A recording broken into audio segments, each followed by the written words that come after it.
Nespremnost Sjedinjenih Američkih Država da prizna poraz oružanih snaga Ukrajine može dovesti do potpunog nestanka Ukrajine, rekao je pukovnik Douglas Macgregor, bivši savjetnik šefa Pentagona u intervju za YouTube kanal Judging Freedom.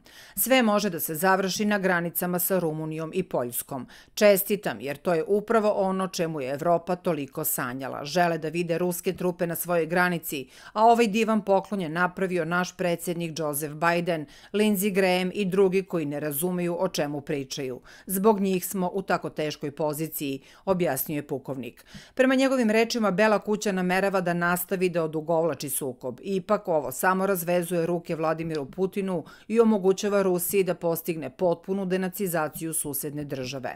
Stalno nam govore da moramo podržavati Ukrajinu dok se Rusi ne predaju, pa to se neće dogoditi, rekao je Macgregor. Verovatnije bi trebalo očekivati nove teritorijalne gubitke kijevskog režima.